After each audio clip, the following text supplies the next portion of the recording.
네, 반갑습니다. 잘 지내셨나요? 네, 화나시죠? 청년들과 두 번째로 만나게 돼서 상당히 좋고 또 한편으로 부담스럽습니다. 저는 먼저 여러분들을 칭찬하고 싶습니다. 세상에 이런 청년들이 있을까요?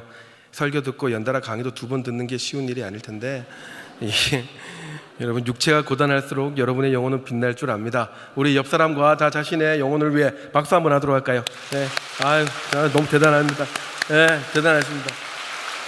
네, 저도 참 부담스럽습니다. 우리 교회 부교육자 중에 제일 영향력이 있다는 이 윤영돈 목사님의 설교를 듣고, 또 우리 부교육자 중에 제일 똑똑하다는 우리 김동국 목사님의 강의를 다 들은 여러분이 우리 교회에서 제일 웃기게 생긴 제 강의에 얼마나 집중을 할 수 있을지 상당히 부담이 됩니다.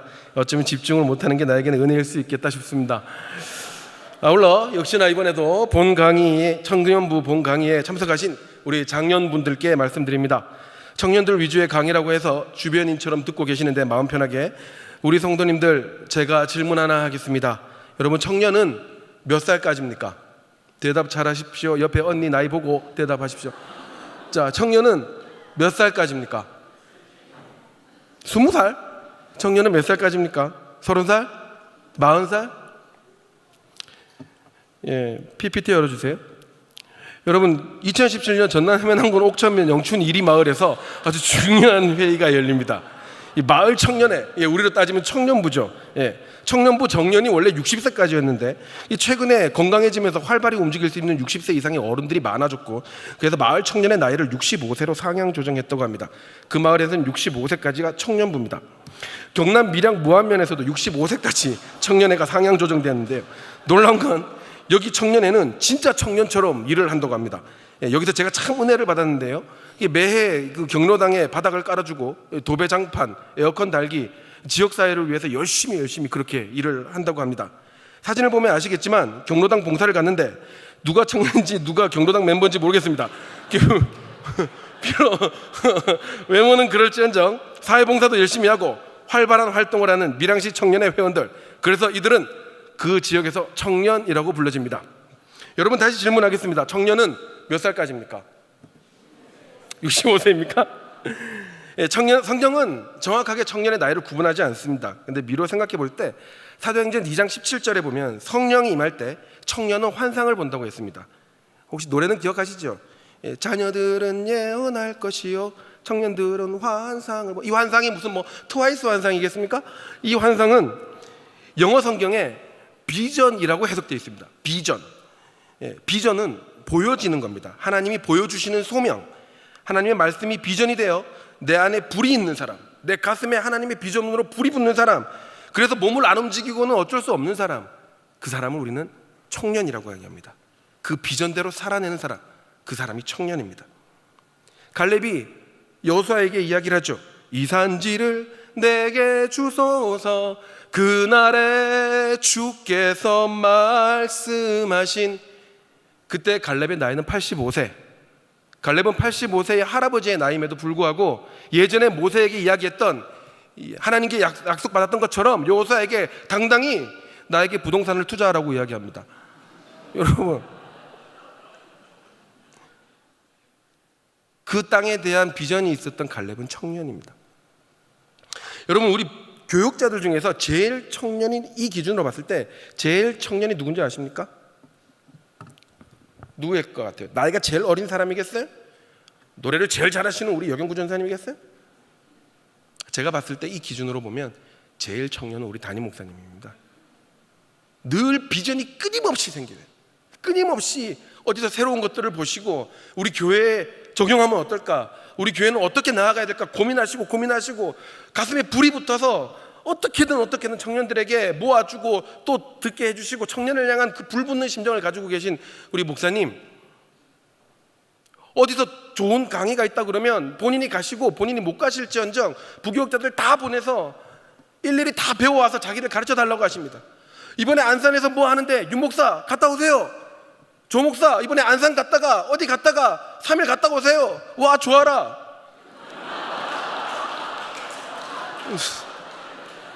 엄청 좋죠. 사랑하는 여러분, 여러분 비전이 있으십니까? 위에 우리 장년 여러분들 하나님이 주신 비전과 소망이 있으십니까? 여러분은 지금도 청년입니다. 혹시 이곳에 본인이 청년이라고 생각 안 하셨던 분들 있습니까? 이번 월드뷰 컨퍼런스를 통해 하나님의 시각으로 세상을 바라보는 능력이 생기고 죽을 때까지 가슴에 불을 가지고 사는 청년부 되시기를 주의 이름으로 축원합니다. 먼저 성경을 읽어보겠습니다. 디모데전서 2장 18절과 19절 전반부입니다. 다 같이 읽어볼까요? 시작. 아들, 내게 이 경계로서 명하노니 전에 너를 싸움을 싸우며 믿음과 착한 양심을 가지라. 여러분, 디모데 전 후서는 에베소에서 목회하는 디모데에게 어떻게 리더가 될 것인지에 대해서 목회에 대한 전반적인 것을 바울이 편지로 쓴 겁니다. 자기가 사랑하는 제자였던 디모데를 에베소라는 쉽지 않은 땅에 홀로 목회자로 세워두고 떠났던 것이 이 마음에 못내 걸렸던 거죠.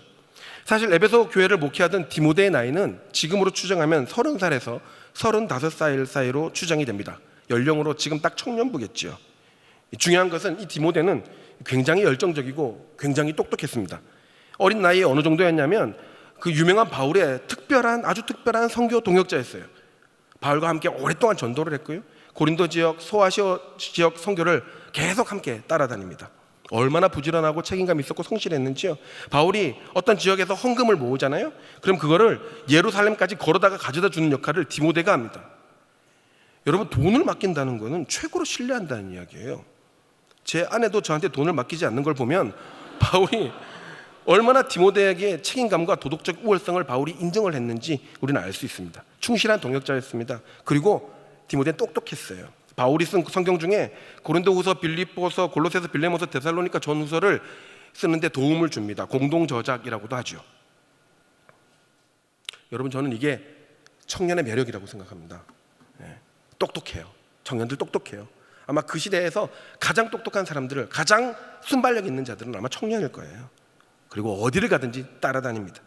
한번 의리가 생기면 목숨을 걸고 따라가요. 그리고 체력도 좋아요. 헌금을 가지고 예루살렘을 왔다 갔다 해요. 근데 이런 인물 청년 디모데에게 바울이 걱정되는 게 있었는데 그게 뭐냐면 오늘 본문 9절이에요. PPT 보실까요? 선한 싸움을 싸우며 믿음과 착한 양심을 가지라. 이 말은 디모데가 목회하면서 부딪히고 갈등을 겪어야 될 너무나 많은 유혹과 핍박과 비난이 있을 거라는 거예요. 그 싸움이 일어나는 게 당연한 건데 중요한 게 뭐냐면 믿음과 착한 양심을 가지라는 거예요. 그 수많은 싸움과 유혹 가운데 디모데야, 너는 이 믿음과 착한 양심을 꼭 가졌으면 좋겠다라고 얘기해요. 여기서 착한 양심은 복음적 양심이에요. 복음적 양심.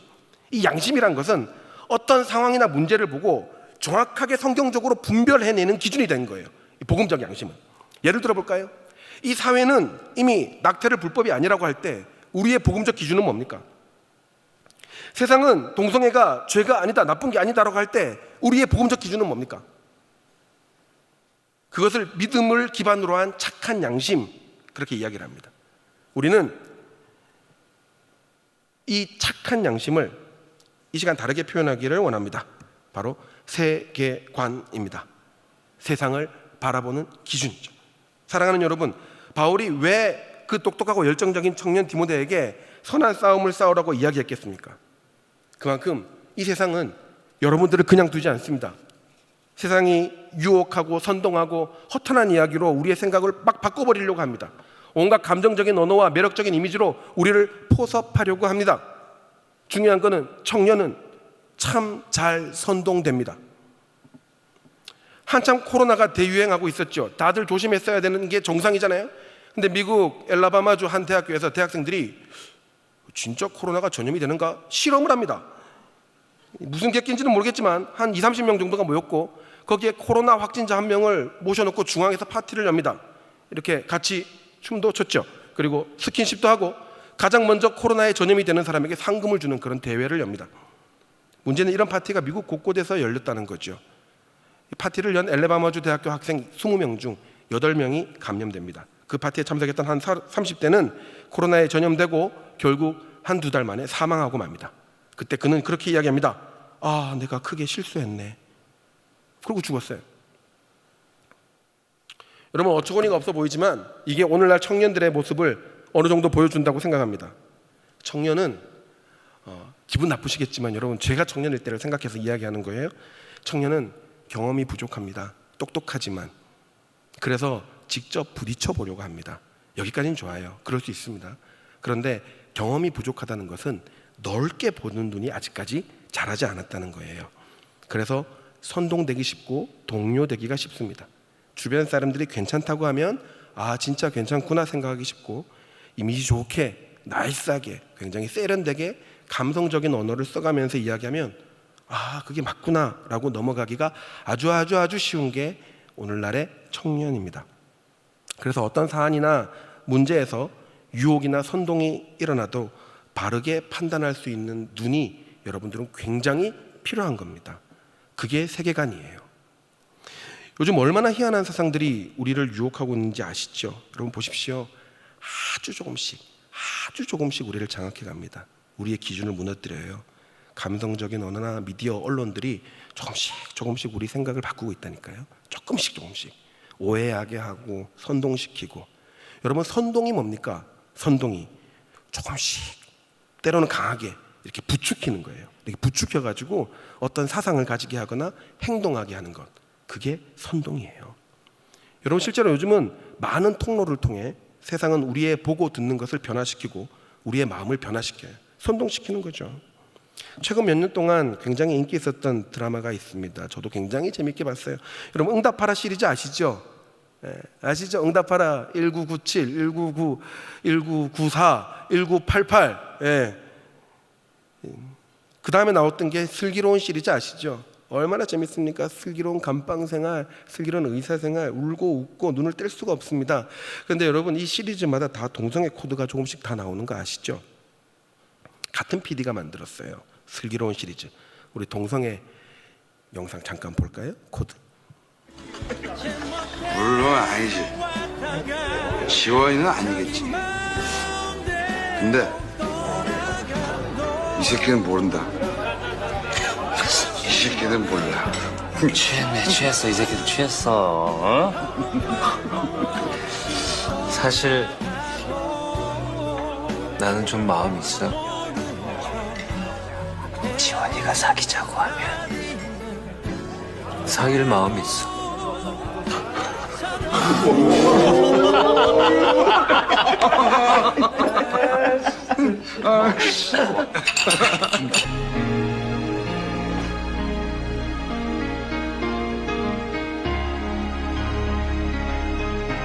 자. 카운트다운 한다. 10, 갈까? 9, 8, 7, 6, 5, 4, 3, 2, 1.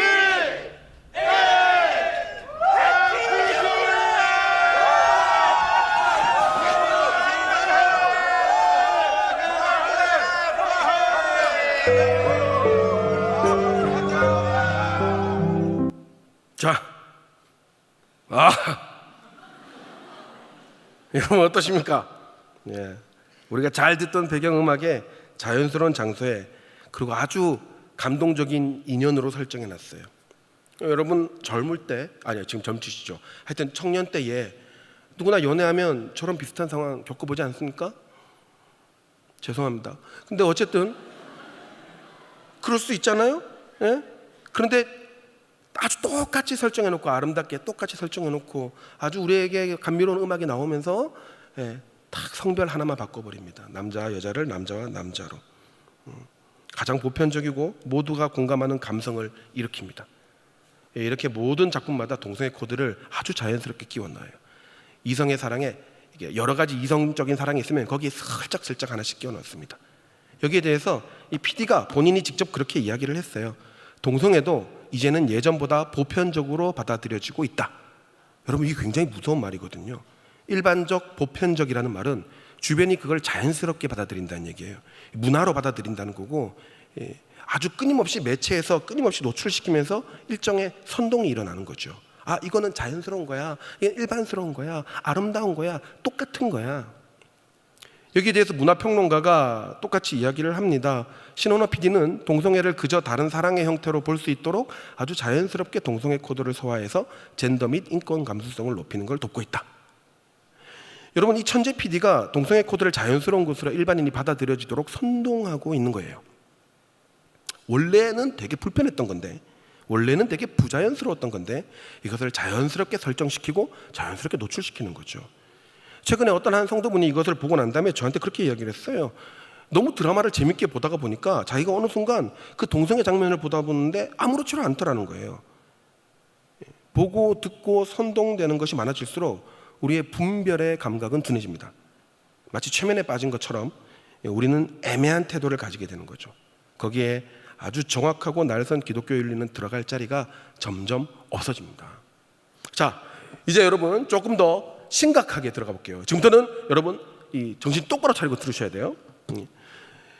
여러분, 이제 심각하게 이런 선동적인 분위기 속에서 요즘 가장 우리 청년들에게 일어나는 잘못된 세계관으로부터 시작된 두 가지 태도가 있습니다. 여러분, 이거부터 좀 자각하게 보고 갑시다. 자, 우리가 나중에 제가 얘기할게요. 이게 원래는 대전제를 이야기하고 쭉 강의를 해야 되는데 지금 현상부터 시작을 해서 거꾸로 올라가고 있어요. 그 이야기를 나중에 말씀드릴게요. 자, 현 청년들에게 요즘 일어나고 있는 삶의 잘못된 태도, 잘못된 세계관으로부터 시작된 잘못된 태도, 그 첫 번째가 뭐냐면 정치용어로 굉장히 잘 쓰이고 있어요. 스케이프고트라는 태도가 있어요. 스케이프고트. 이게 뭐냐면 정치용어로 자주 쓰이는데 원래는 성경적인 용어예요. 성경에서 나오는 제도인데 희생양제도예요. 희생양제도. 주로 최근에는 정치적으로 자주 쓰여요. 뭐냐면 이게 정부가 뭔가, 아니면 정치인이, 정부가 누구든지 뭔가 불리하다는 어떤 사안에 대해서 불리한 입장이 됐을 때 대중의 불만이나 증오들을 책임지지 않으려고 다른 대상으로 돌려버리는 태도, 그거를 스케이프고트라고 이야기하거든요. 자기가 막 정치적으로 몰릴 것 같으면 다른 희생양을 만들어 버리는 거죠. 그래서 이거 원인은 쟤 때문이에요, 이렇게 책임을 전가하는 거죠. 여러분, 이런 태도는 어떤 정부에나 있었던 아주 얍삽한 정치 방식이에요. 그런데 이게 정치에만 쓰이느냐? 아니에요. 여러분, 가정에도 있어요. 학교에도 있고요. 직장에도 있어요. 문제 해결 능력이 없는 사람이 자기 책임을 회피하기 위한 수단으로 많이 씁니다. 희생양을 만드는 거죠. 사실 여러분, 문제 해결 능력이라는 게 이게 쉽게 얻어지는 게 아니거든요. 왜냐하면 모든 문제가 생겼을 때 그 상황들을 다 나열해보고 객관적으로 볼 수 있는 눈이 있어야 되고요. 이 원인을 분석해내야 되고요. 거기에 대해서 솔루션도 있어야 되니까 쉬운 일이 아니죠. 그러다 보니까 이게 논리가 조금 떨어지고 문제 해결 능력이 떨어지는데 책임지기는 싫은 사람, 대표적으로 자존감이 낮은 사람, 그런 사람들은 문제가 생기면 제일 먼저 이 말을 합니다. 그거 내 책임 아닌데요? 그 책임을 누군가한테 돌려요. 아주 신랄하게 비판하고 연결고리가 조금만 보이면 그냥 완전 잡아가지고 여러분처럼 막 완전 이렇게 막 만들어버리죠. 문제는 따로 있고 그 문제를 빨리 해결도 해야 되는데 문제보다 책임 뒤집어 씌우는데 급급한 거예요. 이때 이 책임, 이 문제를 떠안는 사람, 이 불쌍한 사람이 스케이프고트, 희생양인 거예요. 과거 로마 정부는 나라에 이 문제가 생겼을 때마다 그리스도인들에게 그 문제를 돌립니다. 나치는 유대인들에게 돌렸고요. 스탈린, 모택동, 레닌은 재산가들과 교회에게 그 책임을 돌렸습니다. 여러분, 이번 코로나 때도 잠깐 볼까요? 코로나는 누구의 책임 소재를 찾는 게 우선이 아니에요. 코로나는 문제 해결이 우선인 사태예요. 상황이라고요. 근데 계속 책임 소재를 찾아가요. 신천지, 여러분, 신천지 나쁘죠. 진짜 나빴어요. 이번 코로나 때 명부 숨기고 덜 제출하고 이거 진짜 나빴죠. 근데 이게 이번 코로나 사건에서 신천지를 보면 아주 약간 떨어져서 생각해보면 억울한 면이 있습니다. 뭐냐면 당시 정부는 지금처럼 마스크나 거리 두기를 별로 크게 강하게 이야기 안 했었어요. 신천지는요, 그냥 원래 모임 하던 대로 하다가 그렇게 된 거예요. 근데 갑자기 모든 언론이 코로나의 주범은 신천지다, 이렇게 선동하기 시작하게 된 거죠. 신천지는 정부 말 믿고 평상시대로 모임한 거예요. 나중에 명부 빼돌리고 이건 진짜 잘못한 거지만, 여러분, 제가 우리 교회 2단 강사잖아요. 신천지가 조금 극률한 건 처음이야. 조금 가슴 아픈 건 처음이야. 근데 보세요, 정부는 계속 신천지 탓하다가 신천지가 잠잠해졌는데 여전히 코로나는 안 잡힌단 말이에요. 그러니까 어떻게 돼요? 다른 스케이프고트를 찾아요. 그게 뭐예요? 2주 전에 말도 안 되는 정책이 나왔잖아요. 교회 소모임. 5명이 여기서 밥 먹으면 되고, 안 되고, 이 5명이 일어나가지고 요 앞에 식당 가서 밥 먹으면 되고, 이 5명이 여기서 커피 마시면 안 되는데 나가서 커피 마시면 되고, 이 5명이 여기서 성경 공부하면 안 되는데 도서관 가서 성경 공부하면 되고, 이게 뭐야 이게? 응? 이게 스케이프고트죠. 여러분, 이 세계관에서 우리가 진짜 잘 생각해야 되는 게 뭐냐면, 우리가 우리 인생에 있어서 꼭 기억해야 될 게요, 정말 최선을 다했는데도, 또 잘못을 딱히 그렇게 크게 한 사람이 없는데도 문제는 생길 수 있어요. 그렇지 않아요? 정말 내가 최선을 다했는데도 문제는 생길 수 있다니까요. 여러분, 이게 세계관이에요. 뭐냐면 이 땅은, 아까 우리 목사님들 창조 타락 구속에 대해서 이야기했는데, 여러분, 이 땅은 전적으로 타락했어요.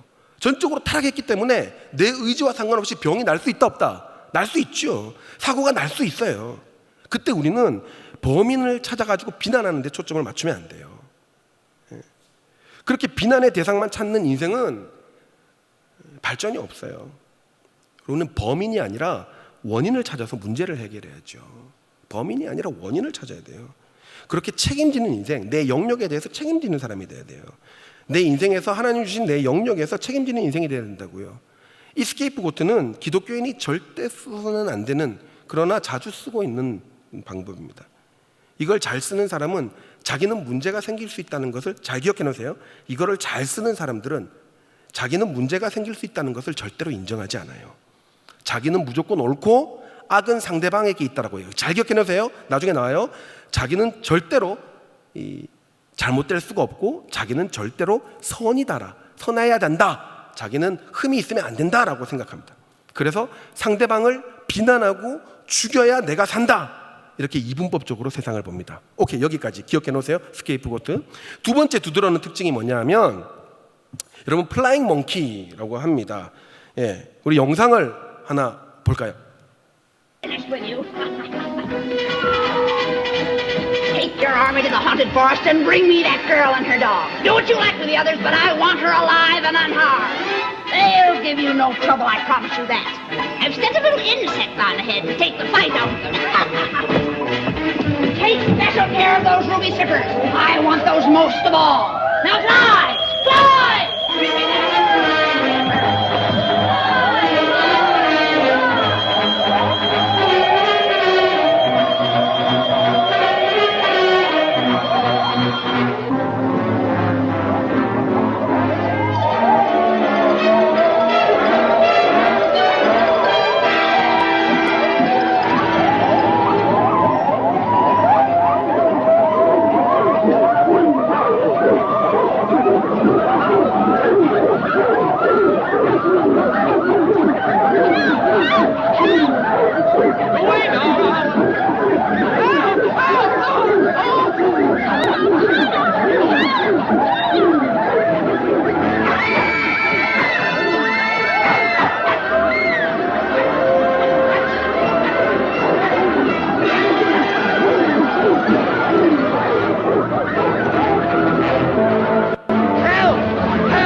They tore my legs off and they threw them.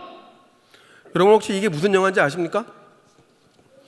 네, 오제 마우스라고 바로 나오시는 분들, 네, 세대가 여러분들은 청년입니다. 자, 여러분, 서쪽 마녀가 날개 달린 원숭이들을 이용해서 주인공들을 괴롭힙니다. 이 날개 달린 원숭이는 허수아비를 갈기갈기 찢어놓고 힘도 세요. 막 주인공을 납치하고.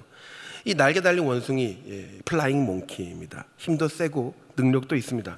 군대처럼 많은 수가 움직이고 자신이 하는 일에 만족도가 굉장히 높아요. 그리고 마녀의 말에 이제 선동이 돼서 자신이 하는 모든 행위는, 마녀가 시킨 것은 옳다고 확신하고 최선을 다해서 그 임무를 완수합니다.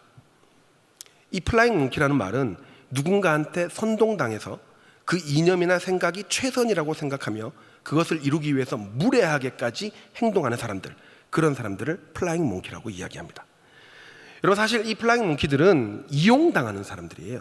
이 권력자에게 인정받고 싶어서 본인이 생각했을 때 저 사람은 선하다라고 생각되는 어떤 계층이나 어떤 사람들에게 이용당하는 거죠. 선동당하는 거예요.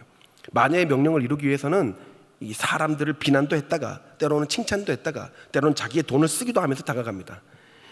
결국 마녀의 명령에 온갖 잔인한 일까지도 서슴지 않는 군중 심리를 보여주게 되죠. 여러분, 혹시 주변에 이런 사람 본 적 있나요? 여러분, 이들이 이렇게 능력이 있으면서도 왜 그렇게 사립 분별이 잘 안 될까요? 왜 그런 행동과 말로 사람을 괴롭힐까요? 좀 이게 터프한 말, 아주 거친 언어지만 이 자존감이 낮고 또 무식해서 그렇습니다. 무식해서. 그럼 스스로 어느 것이 옳은지 공부하지 않고 책도 안 읽고 관심도 없고 그냥 대중이 선택하는 것이 옳을 것이다, 언론이 이야기하면 다 옳을 것이다 라고 판단하고 움직이는 사람들, 내가 좋아하는 사람은 무조건 선할 것이다 그렇게 생각하는 사람들.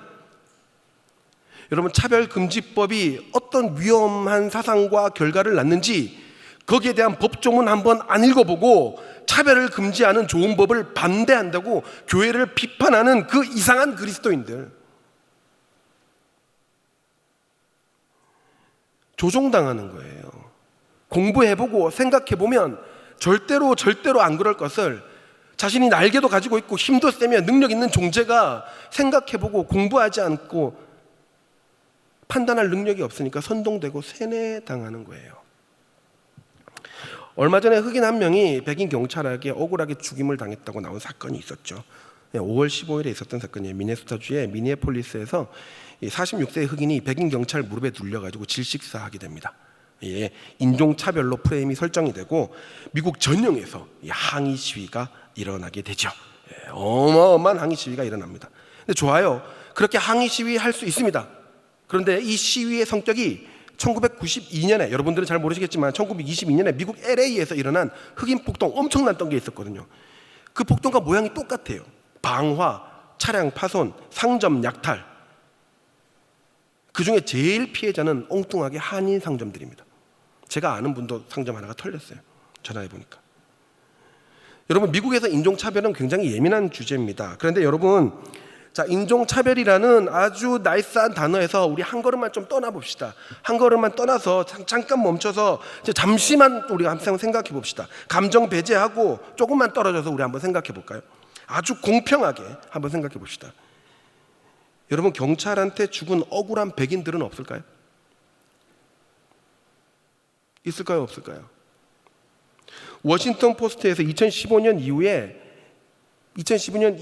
미국 경찰한테 총격으로 죽었던 사람들을 다 찾아냈어요. 숫자를 셌어요. 그랬더니 흑인은 총 1252명이 죽었어요. 흑인은.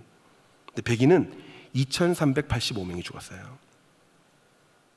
백인이 더 많이 죽었어요. 인종차별로 인해서 흑인이 경찰에게 불평등한 대우를 받는다? 여러분, 어느 나라 어느 사회에서든지 개별적인 우발적 사고는 어느 곳에서나 있습니다. 문제는 이것을 집단화시키고 일반화시키는 거죠.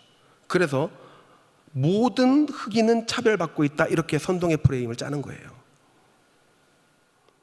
미국요, 여러분, 흑인 대통령이 나오는 나라예요. 폭동이 일어납니다. 수많은 플라잉 몽키들이 움직이기 시작했죠. 웃긴 거는 이 폭동은 이 흑인을 제외한 모든 인종들을 공격하기 시작합니다. 마치 자기가 어떤 큰 일을 당한 피해자라고, 자기는 피해를 당한 게 없어요. 근데 자기는 큰 일을 당한 피해자라고 생각하고 복수의 정당성을 가지고 자기보다 더 약한 민족들을 치기 시작합니다. 주로 아시아계 사업장을 타격을 주어요. 그중에 한국 사람이 제일 많이 털리고 제일 많이 피해를 봅니다. 막 웃으면서 막 다 강도짓해서 갖고 갑니다. 아무도 제재를 못해요. 왜요? 그들이 웃으면서 약탈하고 방어하는 거는 그 누군가가 정당성을 부여했어요. 인종차별이라는. 여러분, 그거를 집합성, 단체성에 의한 선동, 플라잉 몽키들이라고 이야기를 해요. 여러분, 그렇지 않나요? 혹시 거기에 선동된 적 없나요? 막 우욱한 적 없나요? 자, 이제 한 단계 더 원인을 더 올라가서 찾아봅시다. 자, 기억하셨죠? 제가 뭔 얘기를 했는지. 시대적으로 이런 플라잉 몽키들이 집합하고 자주 선동하게 된 세계관이 있어요. 그 세계관 운동이 있어요. 이 스케이프고트와 플라잉 몽키와 같은 태도를 탄생시킨 하나의 큰 운동이 있는데 그게 바로 정치적 올바름이라는 태도예요. 운동입니다.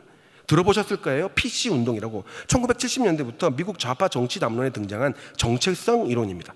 여러분, 이 용어는 잘 못 들어보셨어도 이 운동을 통해서 현재 일어나고 있는 어처구니 없는 상황들은 여러분이 혹시 인지하셨을지도 모릅니다. 이게 어떤 운동이냐면 소수자나 아니면 사회적 약자들을 차별하거나 배제하는 표현, 그런 용어들을 더 이상 쓰지 말자, 이렇게 시작했어요.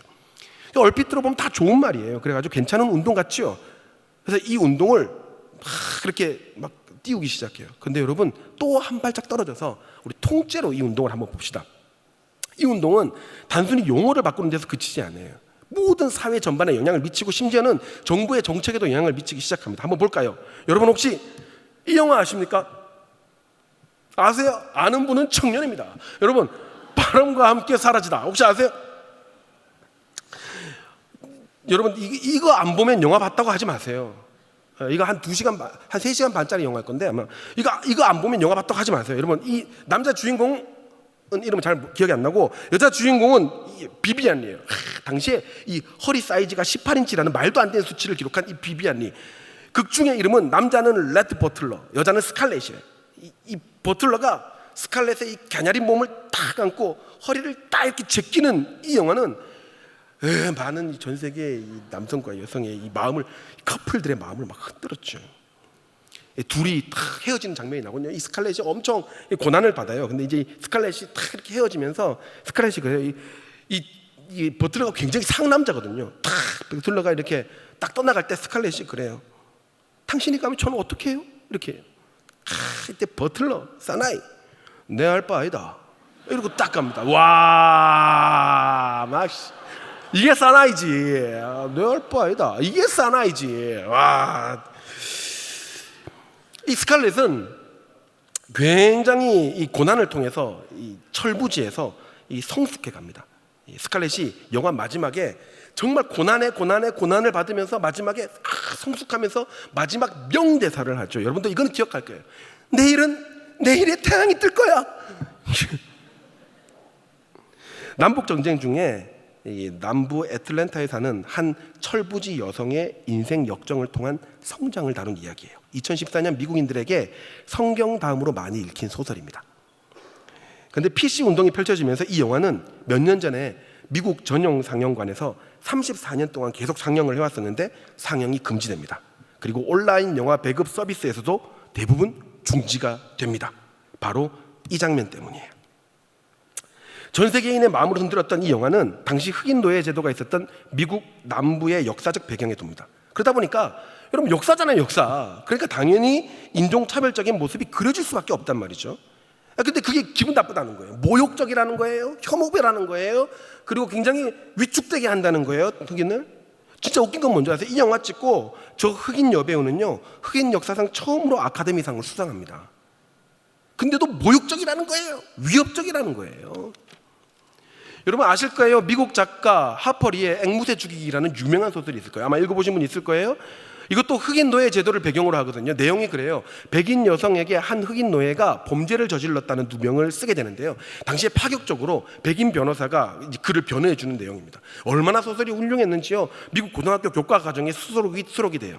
근데 인종차별을 없애기 위해 노력했던 이 소설은 그 소설 안에 당시의 흑인을 보면서 불렀던 니거라는 표현이 쓰인다고 해서 소수인종 경멸이다, 모욕감을 준다 해서 고등학교 교육과정에서 빠졌습니다. 여러분 야구 좋아하시나요? 스포츠계에서도 마찬가지예요. 여러분 메이저리그에서 유명한 팀이 있어요. 클리브랜드 인디언스. 얼마나 잘하는 팀인지 모릅니다. 근데 이 인디언스라는 단어가 원주민들을 무시한다, 모욕적이다, 위협감을 준다 라고 해서 이름을 바꾸래요. 압박했어요. 그래서 인디언스 팀에서 바꾸겠다는 답을 얻어냅니다. 제일 최근입니다. 여러분 디즈니 애니메이션이에요. 이 인어공주가 드디어 흑인이 됩니다. 여러분 제가 흑인에 대해서 무슨 그 차별적인 생각을 가지고 있는 게 아니에요. 흑인이 안 예쁘다는 거 아니에요. 근데 여러분 인어공주는요 아시잖아요. 인어공주는 그 원래 덴마크 소설을 원작인데 거기서 설정된 게 빨간 머리에 하얀 피부예요. 그 소설에서 설정된 게 하얀 바다에서 쓸려 내려왔는데 하얀 피부에 빨간 머리에 다리는 생선이고 이게 인어공주거든요. 사람들이 항의를 했어요. 아니 인어공주가 검으면 어떡하냐 이렇게 이야기를 했어요. 그러니까 디즈니에서 이야기를 합니다. 덴마크 소설인데 덴마크에도 흑인이 있다. 그리고 흑인도 붉은색 머리를 가질 수 있다. 최근 넷플릭스에서 영화 하나 만들어졌어요. 그리스도의 첫 유혹. 이쯤 되면 화가 나지요. 예수님을 흑인 필이 나는 동성애자로 묘사합니다. 여러분, 이런 문화적인 것뿐만 아니에요. 정책적으로도 그래요. 소수자들은 더 보호를 받고 대우를 받습니다. 소수자이기 때문에 성적이 모자라도 학교에 입학시켜 줍니다. 교회 모임은 금지하면서, 우리나라 얘기죠. 교회 모임은 금지하면서 동성애자들의 퀴어 축제는 승인합니다. 이것도 이 운동의 산물이에요, 여러분. 코로나 확진자가 교회에서 나오면 온갖 추측과 비난으로 일삼는 언론, 그 교회 행사 하나하나까지도 다 트집 잡던 언론이 동성애자들이 클럽에서 놀고 난 다음에는 그들이 어디로 갔는지 소수자 인권이라고 그 행적을 공개하지 않습니다. 이 PC 운동의 산물이죠. 심지어 미국과 한국 일부에서는 성경 말씀에 장애인을 비하하는 구절이 있고 동성애자들을 비하하는 구절이 있다고 해서 성경의 수정 및 개정 혹은 판매 금지하는 운동도 지속적으로 벌이고 있습니다. 이 PC 운동의 첫 번째 정점이 차별금지법이잖아요. 이거는 우리가 또 더 유명한 강사분이 오셔가지고 다루니까 제가 말을 아끼겠는데요. 여러분, 정말 말도 안 돼요. 진짜 그래요. 꼭 참석하셔서 왜 말이 안 되는지 들어요. 자, 이제 하이라이트입니다. 자, 여러분, 저는 청년들의 잘못된 세계관으로부터 나온 여러 가지의 어떤 잘못된 행동들과 또 그리고 사회적 운동들, 그 행동들을 일으킨 사회적 운동들을 이야기했어요. 지금까지 이야기한 모든 사회적 현상과 운동들, 이 이상한 세계관들이 여러분 어디서 만들어졌을까요? 여러분, 이상하지 않습니까? 제가 말한 이 모든 현상들은 하나같이 교회만 반대를 합니다. 그래서 교회를 꼰대라고, 심지어 같은 교회 다니는 청년들, 교회 내에 이 좌파적인 생각을 가진 사람들까지도 우리를 비난하고 있습니다. 왜 교회만 이렇게 유독스럽게 세상과 반대점에 서 있는 걸까요? 그리고 저 세계관을 가지신 분들은 왜 교회를 그렇게 싫어할까요? 이제 하이라이트예요. 저를 욕하지 마세요. 이 PC 운동, 수많은 스케이프고트와 플라잉 몽키를 만들어낸 이 사상들은, 그 사상적 배경은, 그 사상적 세계관은 마르크스주의입니다. 알기 쉽게 공산주의입니다. 아이씨, 목사님 잘 나가다가 또 빨갱이 얘기하는 거예요? 여러분, 색깔론 이야기 아니에요. 그럴까봐 제가 이걸 미리 이야기 안 했어요. 여러분, 제가 지금까지 색깔론 이야기했나요? 아니에요. 현상을 이야기한 거잖아요. 여러분, 이 공산주의는 근대 모든 사회적 형상에 가장 지대한 영향을 미친 사상이자 세계관이에요.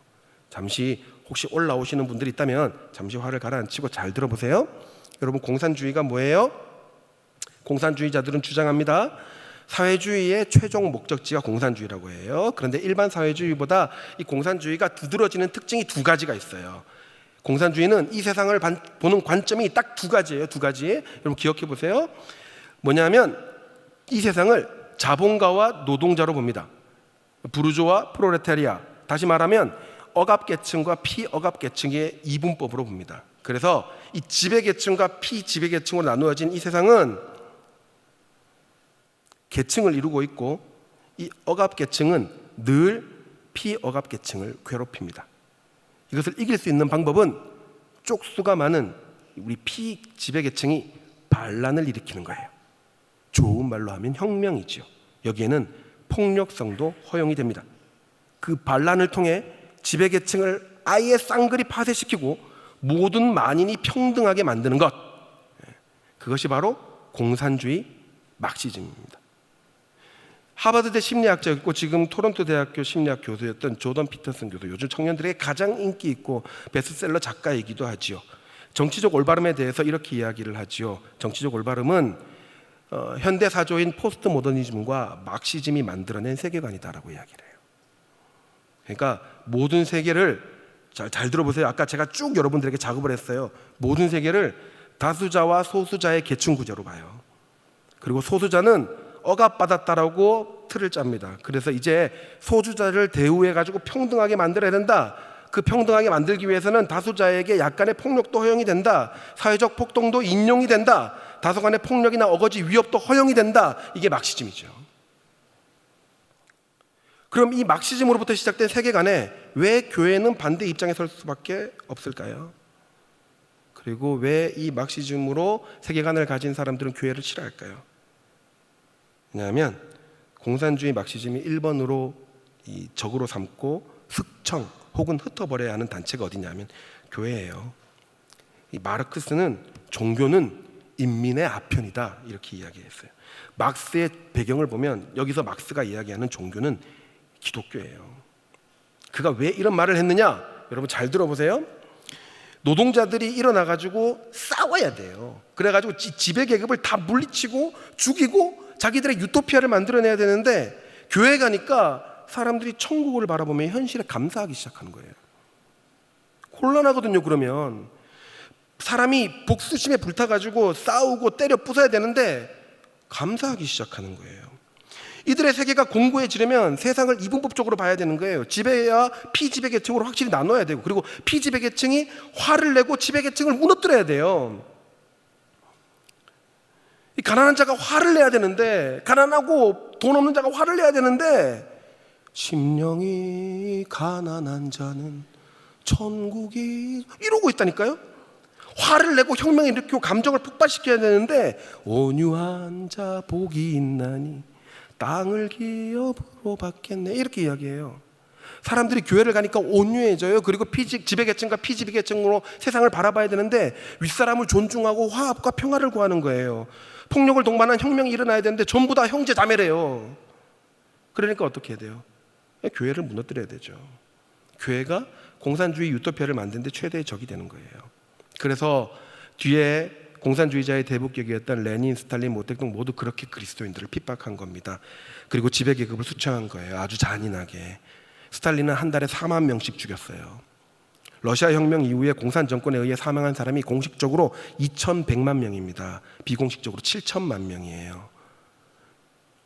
여러분 이제 조금 아십니까? 왜 공산주의라고 하면 단순히 남북 관계가 아니라 세계관적으로 우리가 치열하게 경계할 수밖에 없는지 여러분 인정하시겠어요? 엊그제 기사를 봤는데요. 공산주의에 관한 내용이었어요. 좌파적 언론이었는데 이런 댓글이 달렸어요. 교회 다니는 사람이었던 것 같아요. 기독교 언론이었으니까. 지금 교회 다니는 사람들은 모두 멍청이일 것이다. 왜냐하면 공산주의가 성경이 모델인 거 모르는가? 성경적 국가관이 공산주의라는 걸 모르는가? 이렇게 이야기를 했어요. 정말 가슴이 아팠습니다. 아, 진짜 세계관 교육이 안 돼 있구나. 여러분 공산주의가 어떻게 성경적이에요? 제가 아까 말씀드렸죠. 공산주의는 세상을 지배 피지배로 봅니다. 이것을 피지배 계층의 강력한 혁명, 운동으로 뒤집어서 평등화된 세상을 지향해요. 그런데 성경은 그렇게 전혀 이야기하지 않습니다. 같은 평등한 사회를 꿈꾼다 해도 공산주의를 바탕으로 하는 시대적 운동은 그 뒤에 복수심이라는 감정이 있어요. 나를 핍박했으니까 내가 너를 죽여버리겠다 이런 복수심이 있다고요. 근데 성경이 말하는 하나님 나라는 그리스도의 십자가 은혜를 받은 모든 죄인의 평등함이에요. 그리고 서로에 대한 존중과 돌봄이 있는 사회가 성경에 말하는 평등사회지요.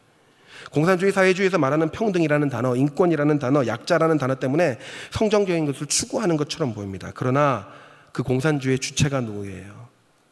그렇게 다스리는 자들이 누구예요? 그건 강력한 정부, 공산당을 이야기합니다. 그게 누구의 자리를 대신하나요? 유토피아에서 하나님의 자리를 대신하고 있는 거예요. 우리는 그런 자들을 이단이라고 부릅니다. 그래서 우리는 그들의 세계관에 동의할 수 없고 경계를 하는 겁니다. 자, 그러면 마지막으로 우리 어떻게 우리의 인생을 살아내야 될까요? 자, 첫 번째, 여러분 반대로 이때까지 제가 여러분에게 맞던 현대적 세계관의 그 영향력들에 대해서 반대로 하시면 됩니다. 첫 번째, 책임 있는 인생 사십시오. 우리가 우리 인생을 바라보는 기준은 책임이 있어야 됩니다. 저쪽 세계관은 책임을 돌리는 세계관이에요. 공산주의 세계관이기 때문에 자기들은 절대 선이에요. 그래서 자기들은 잘못이 있으면 안 되고 이 사회에 일어나는 모든 문제는 너희들 때문이다, 부모님 때문이다 이렇게 책임 돌리기 하는 인생은 여러분 반드시 망합니다. 우리는 그러면 안 돼요. 그리스도는 책임을 지셨어요. 내 인생에 대해 끝까지 책임지는 사람이 되십시오. 믿음의 선한 싸움을 싸우라는 권면은 그 땅에 책임지라는 거예요. 그 목회 피 흘리기까지 책임지라는 겁니다. 하나님이 맡기신 영역에서 열심히 노력해서 책임 있는 사람이 되시기 바랍니다. 하나님이 보여주신 비전을 가지고 성실하십시오. 작은 부분이라도 부모 탓하지 마세요. 사회 탓하지 마십시오. 몸이 부서져라 일하십시오. 그로부터 열매를 구하십시오. 그게 성경적 가치관이에요. 단기 선교, 내 돈 벌어 가십시오. 내 가정은 내가 책임진다. 내 사랑방은 내가 책임진다. 내 아이들은 내가 책임진다. 우리 교회는 내가 지킨다. 이런 책임의식이 여러분으로 하여금 진정한 그리스도인으로 만들 것입니다. 두 번째, 될 수 있는 한 똑똑해지십시오. 지금 이 사회가 이렇게 흘러간 것은 우리가 똑똑해지지 못해서기 때문입니다. 언론이 던져준 것에 대해서 그냥 그렇구나 그렇게 넘어갔기 때문이라고요. 그러지 마세요. 어떤 정치인이 화려하게 이야기할수록 저 사람이 말하는 그 사상, 배경된 사상은 무엇인가를 고민하고 찾아볼 수 있는 지식인이 되십시오. 공부하십시오. 내 전공 토익도 중요하지만 더 중요한 건 바른 성경적 가치 위에 어떤 세계관으로 세상을 해석하는가, 그게 중요합니다. 세상에 어떤 맛집이 있는가 이제 그만 찾으시고 어떤 사상이 우리에게 가까이 다가왔는가를 여러분 찾아보십시오. 책 읽으십시오. 예전에 청년부 사회 갈 때 저희 청년부 디렉터 목사님이 계시고 저는 제 막내 전도사였어요. 담임 목사님이 굉장한 학자이셨거든요. 쭉 불려갔어요. 불려갔는데 그분이 청년부 디렉터 목사님한테 그러는 거예요. 자네 이번 주 책 몇 권 읽었나? 이번 주 책 몇 권 읽었나? 목사님이 어버리더니만 2권 읽었습니다. 이렇게 얘기하는 거예요. 저는 그때 많이 읽은데? 이렇게 생각을 했죠. 여러분 그렇지 않아요? 2권이면 많이 읽은 거 아니에요? 그 목사님이 이러시는 거예요. 그러면서 이 시대의 청년들이 어떤 줄 아나? 이 시대의 청년들을 가르치는 사람이 2권이 뭔가 이번 주에 다음 주부터 일주일에 5권은 읽으세요. 이렇게 얘기하는 거예요. 그 뒤로 저는 청년부 사역을 하지 않습니다. 앞으로도 할 생각은 전혀 없습니다. 여러분 혹시라도 1년에 한두 번 이렇게 강사로 부르면 불렀지, 여러분 저를 부를 생각은 죽어도 하지 마십시오. 여러분 하나님이 쓰실 수 있는 리더가 되도록 똑똑해지십시오. 배우고 익힌 성경적 지식 위에 바로 서시는 여러분 되시기를 바랍니다. 마지막 3번째입니다. 예의 바르십시오. 여러분 공산주의 사상과 그 세계관에 뿌리 깊이 박혀있는 자세는 분노하고 복수예요. 그래서 위에 있는 사람을 쳐내야 돼요. 우리를 지배하던 그 어떤 권위자들도 다 쳐내야 돼요. 오늘 윤 목사님 설교 다 들으셨죠? 그게 얼마나 반기독적인 거 오늘 설교 때 들으셨죠? 위에 사람 권위자를 무조건 쳐내야 돼요. 나를 억압하고 핍박하고 강압적으로 누르던 상사, 선생, 위에 다 쳐내야 돼요. 죄인 만들어야 돼요. 그리고 내가 선이어야 됩니다. 위에 사람들 다 꼰대 만들어야 돼요. 적폐 세력으로 만들어야 됩니다. 그런데 우리의 세계관은 뭡니까 여러분? 저 사람이 죄인이 아니라 우리 모두가 죄인이에요. 우리 모두가. 그런데 그리스도의 십자가로 우리가 구원을 받았어요.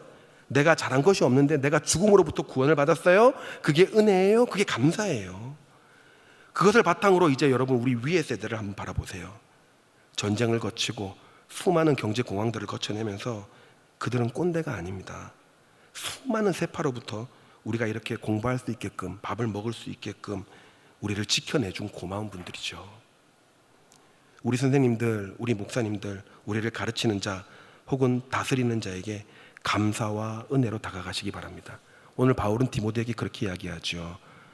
나를 능하게 하신 그리스도 예수 우리 주께 내가 감사함은 나를 충성되이 여겨 내게 직분을 맡기시니.